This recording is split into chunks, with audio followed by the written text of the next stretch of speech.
Hi there, I'm Nathan Herrig with Cumberland Goodwill EMS in Carlisle, Pennsylvania, and it's EMS Week.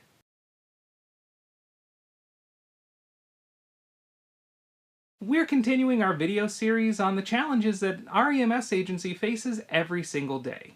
The challenge that we're going to look at today is something that we refer to in the industry as direct pay.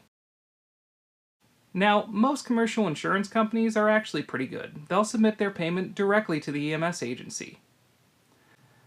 Unfortunately, there are a few insurance companies who don't do this. They'll send the reimbursement directly to the patient. It's then up to the patient to get that reimbursement to the EMS agency. Not only can this be a long process, but this can lead to waste, fraud, abuse, and misunderstandings. We see this every single year. In fact, last year alone, Cumberland Goodwill EMS lost over $177,000 to patients who pocketed payments. At Cumberland Goodwill EMS, roughly 25% or $800,000 of our total revenue for the year comes from commercial insurance reimbursements. Almost 20% of the entire amount that we receive from commercial insurance never made it to our doors. This puts significant strains on our budget. Not only are we responding to more emergencies, and we're experiencing higher equipment costs, but now we're also not getting paid for the work that we do. If it feels like we've been here before, unfortunately it's because we have. In 2015, there was a push and a bill from the Pennsylvania House of Representatives that would have solved this problem. It required an insurance company that was paying a reimbursement to an ambulance service to just mail the check directly to us. Once this bill reached the Senate, it was amended in a way, though, that made it not as attractive for the emergency medical services. The bill required EMS agencies that opted in to take what's called the network rate for an insurance company. Understand that most EMS agencies are non-network providers because, quite frankly, becoming a network provider pays substantially less than you would receive if you're a non-network provider, even if patients are pocketing checks. One of the requirements of this law was that the Department of Health had to publish a report each year detailing how many EMS agencies were participating in this direct pay program. The first year, there were about 24 EMS organizations in Pennsylvania that tried out the new law. The report published in 2018 tells a much different story.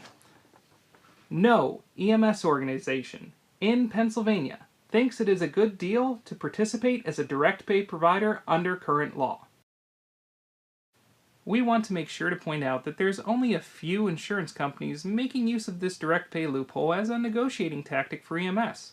In fact, at Cumberland Goodwill, of the roughly $177,000 that we lost last year to patients pocketing checks, almost $140,000 of that came from Highmark health insurance. We understand frustrations from the insurance industry who might feel it's unfair that they have to pay higher reimbursements when Medicaid and Medicare isn't paying their fair share of the cost of ambulance service. What we hope the insurance industry understands, though, is that when they send a payment directly to a patient instead of to an EMS agency, it's just compounding the problem. When 20% of our total revenue from commercial insurance is outstanding because patients haven't resubmitted it to an EMS agency, it forces us to raise our rates, which then an insurance company has to pay, and it just spirals and spirals from there.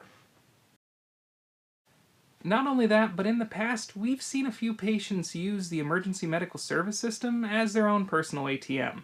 This isn't only bad from our budget perspective, but this means that someone out there who really might be sick might not have an ambulance available because it's busy taking care of someone who wants a little extra money from their health insurer. If House Bill 1827 is enacted into law, the only thing that's going to change for insurance companies is the address to which they send the reimbursement check. We're not asking for additional money from the insurance company. We're just asking that the money that they're already putting out goes directly to us instead of to their patients. On behalf of all of us at Cumberland Goodwill EMS in Carlisle, Pennsylvania, I'm Nathan Herrig, wishing you a very happy EMS week. Make sure to watch our other videos and share this with anyone who can help us make a difference. Be sure to contact your state legislatures and have them support House Bill 1827. Let's fix the direct pay loophole so we can all do this job better. Take care.